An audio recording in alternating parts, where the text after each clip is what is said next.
Assalamualaikum warahmatullahi wabarakatuh ya.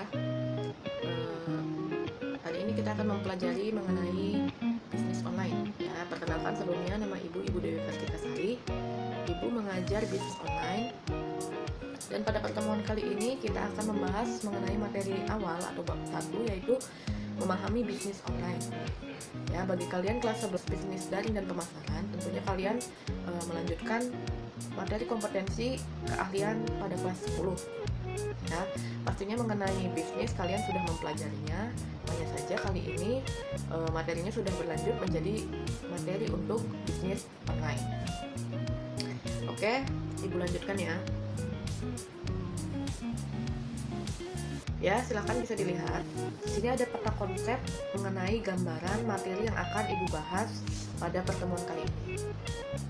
Jadi pertemuan kali ini kita akan membahas mengenai pengertian dari bisnis online, kemudian juga Ibu akan bahas mengenai manfaat dari bisnis online, kemudian juga Ibu akan membahas mengenai jenis-jenis dari bisnis online. Ya, bisa kalian lihat, ini adalah gambaran peta konsepnya. Banyak materi yang akan kita bahas. Di pertemuan selanjutnya juga nanti kita akan membahas yang lebih lanjutnya. Oke, Ibu lanjutkan. Ya, bisa kalian lihat di layar ya. Jadi, kalian harus mengetahui terlebih dahulu apa yang dimaksud dengan bisnis online. Ya, bisnis online itu kita bisa artikan bisnis daring. Ya, kalau kita lihat dari jurusan yang kita pilih, yaitu adalah bisnis daring dan pemasaran. Otomatis kalian harus tahu bisnis dalam jaringan dan pemasaran. Jadi di sini yang ditekankan adalah bisnis dan pemasaran. Hanya saja di era 4.0 ini kalian harus memiliki keahlian lebih dalam hal digital. Nah, kemampuan memasarkan dalam digital 4.0 ini dimaksudkan dalam jaringan. Jadi kita harus melalui bantuan dari internet. Makanya di sini kalau bisnis online adalah bisnis daring atau dalam jaringan. Nah, itu nama jurusan kalian ya. Adalah aktivitas bisnis yang dilakukan berupa penawaran produk dan jasa, kemudian ditawarkan oleh pelaku bisnis menggunakan teknologi informasi yang terintegritas ya. Jadi berkaitan dengan internet.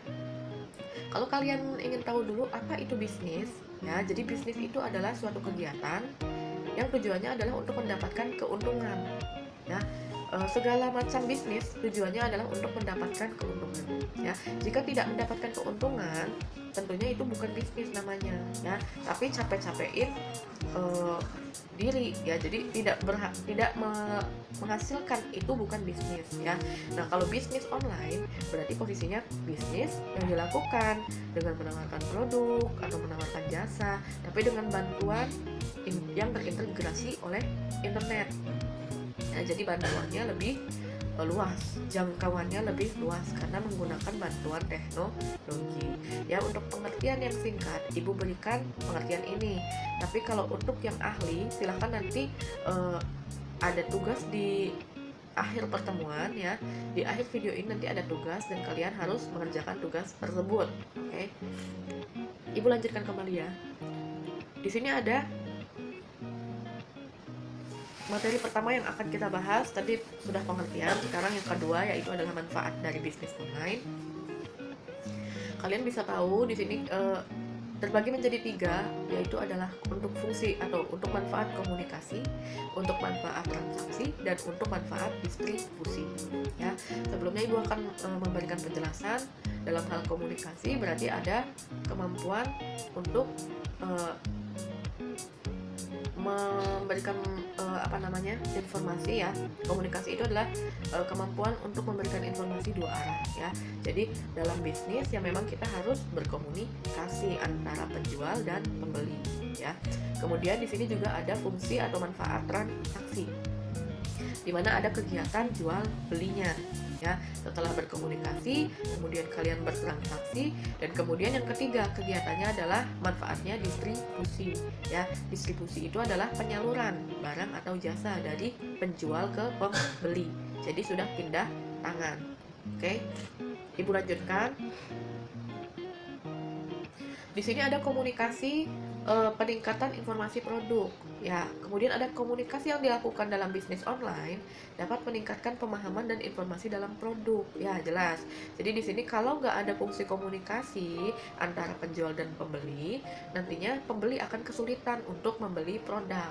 Ya, kalau kita berjualan offline atau berjualan secara langsung, itu kan posisinya kalian bisa lihat produknya langsung, bisa melihat eh, jenisnya langsung, warnanya apa, bentuknya bagaimana, ya. Beda lagi dengan penjualan online.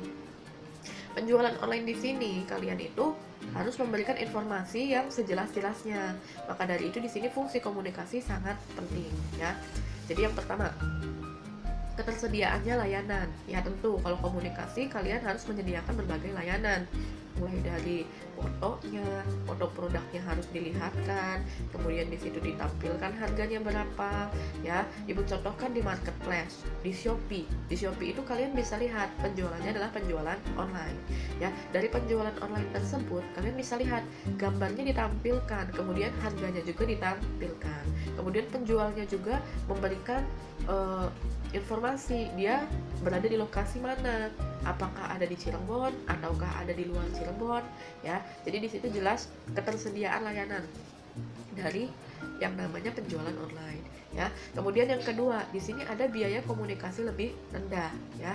Jadi kalau misalkan kita berjualan online, bisa dibilang biaya komunikasinya lebih rendah. Karena apa? Karena pada saat kalian menjual secara online, pasti yang dibutuhkan itu adalah kuota, ya. Jadi kalau menurut ilmu pemasaran, ya, pada saat kita menjual online itu biaya komunikasinya cukup rendah. Karena apa? Kita tidak membutuhkan banyak biaya, cukup hanya untuk internetnya saja, ya, untuk jaringannya saja, dan yang lain-lainnya itu posisinya menyusul, ya.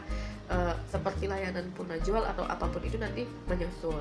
Tapi yang pertama itu kalian akan mendapatkan manfaat dari yang namanya biaya komunikasi lebih rendah. Kemudian yang ketiga, interaktif. Ya, di sini bisa dikatakan penjualan online juga itu interaktif. Karena apa? Antara penjual dan pembeli itu bisa saling berhubungan satu sama lain. Contohnya, kalian menjual barang lewat WA, ya. Bikin status jual barang lewat WA, ya. Misalkan jual makanan lewat WA. Kemudian ada yang komen. Nah, di situ posisinya terjadi yang namanya komunikasi atau interaksi antara penjual dan pembeli, oke? Yang keempat, ya, di sini bisa dilihat, ya. Yang keempat itu ada informasi persediaan terkini. Nah, ini juga, ya, sama seperti yang tadi, ketersediaan layanan. Jadi nomor 4 ini up to date, istilah kitanya itu adalah up to date. Jadi kalau misalkan kita punya barang baru, nah ini bisa langsung up to date dibandingkan dengan yang namanya penjualan offline, ya. Kalau pada penjualan offline kalian memiliki barang tapi belum tentu pembelinya tahu kalau kalian punya barang jenis yang baru. Tapi kalau untuk bisnis online, penjual itu bisa langsung tahu ketika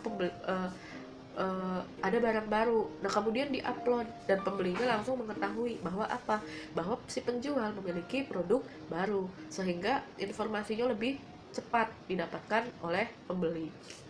Oke, yang kelima itu adalah layanan purna jual. Di sini baik penjualan offline ataupun online biasanya ada yang namanya layanan purna jual, ya. Jadi kalau layanan purna jual ini adalah layanan setelah produknya terjual, ya. Seperti kalau misalkan kita menjualnya itu adalah produknya sudah dipakai oleh pembelinya. Nah, layanan purna jualnya kita bisa menanyakan dengan chat, misalkan Assalamualaikum Ibu, bagaimana produknya, cocok atau tidak. Atau kalau di marketplace itu ada penilaian produk, ya. Jadi kalau penilaian produk itu adalah layanan purna jual, ya. Jadi misalkan barangnya nggak cocok atau saya mau diretur, nah maka itu posisi layanan purna jual, ya. Barangnya tidak sesuai dengan yang kita mau, warnanya nggak sama, nah itu bisa diretur, ya. Nah, maka itu adalah namanya layanan purna jual. Ataupun yang lainnya, misalkan saya berobat, zaman sekarang berobat sudah bisa lewat internet, ya. Ada aplikasi yang namanya Halodoc atau yang lainnya. Nah, itu kita bisa berkonsultasi dengan dokternya. Nah, tapi selanjutnya setelah jasa dokternya sudah dipakai, dokternya itu menanyakan bagaimana Bu, ada perkembangannya atau tidak setelah berobat, atau ada yang dirasakan atau tidak setelah meminum obat ini. Nah, itu adalah layanan purna jual. Oke, bisa dipahami ya. Sekarang kita bahas tentang poin 6.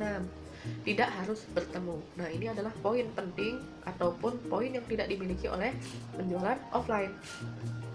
Di penjualan online ini, jadi kita tidak harus bertemu ya, antara si penjual dan si pembeli tidak harus bertemu, tidak harus melihat wajahnya, tidak harus melihat barangnya dulu bagaimana, tapi sudah ada gambaran dari barang atau produk yang akan dibeli.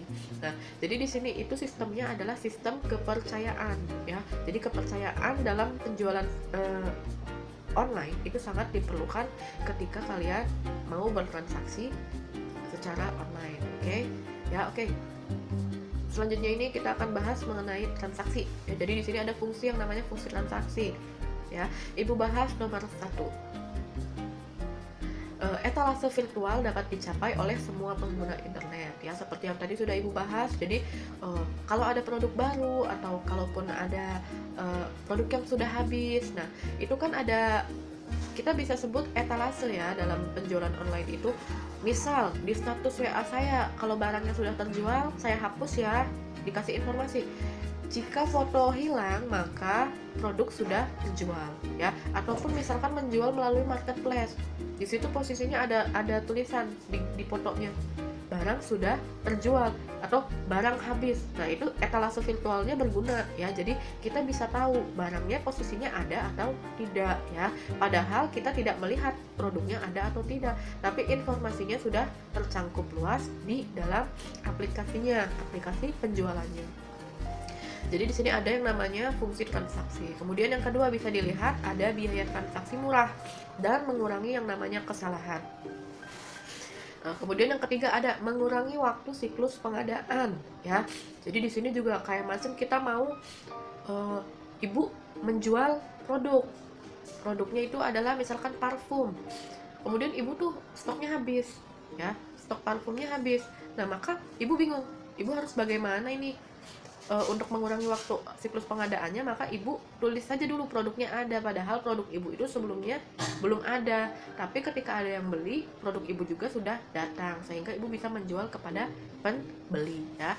Nomor 4, tingkat kesediaan yang lebih rendah serta biaya overhead terkait lainnya ya. Kemudian ada lagi 5, promosi dan penjualan langsung kepada konsumen ya. Dan ke-6 itu ada biaya entry dan pembentukan biaya relatif murah ya. Jadi di sini intinya ketika kita menjual online itu, maka biayanya lebih murah ya. Di sini ada fungsi distribusi, yaitu mengurangi waktu tunggu, menurunkan biaya pengiriman. Kemudian ada lagi pelanggan dapat melacak pesanan ya. Jadi mengurangi waktu tunggunya itu adalah dengan kita menggunakan jasa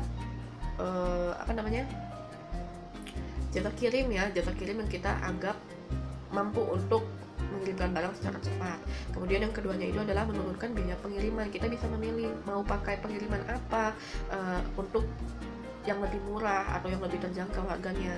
Kemudian yang ketiga itu adalah pelanggan dapat melacak pesanan ya. Ini adalah poin penting ketika menjual secara online. Maka di sini juga yang namanya melacak barang itu sangat penting. Kalian kan suka beli online, maka kalian suka nanya, gimana ya barangnya sudah sampai mana? Itu adalah hal yang wajar ya, karena kalian juga menunggu produknya datang sampai rumah kalian. Selanjutnya di sini ada jenis-jenis bisnis online. Oke, bisa kita lihat di sini.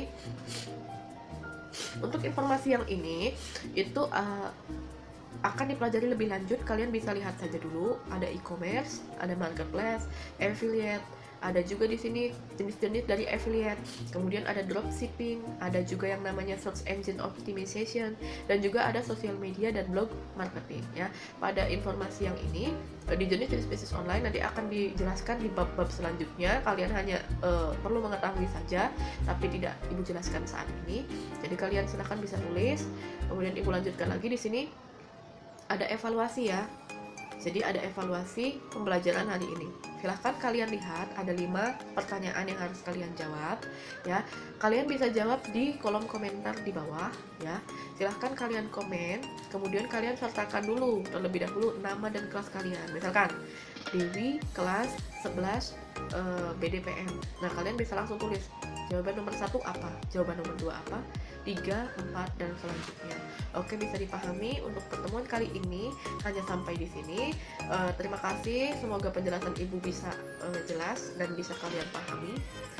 Sampai bertemu di pertemuan selanjutnya. Assalamualaikum warahmatullahi wabarakatuh.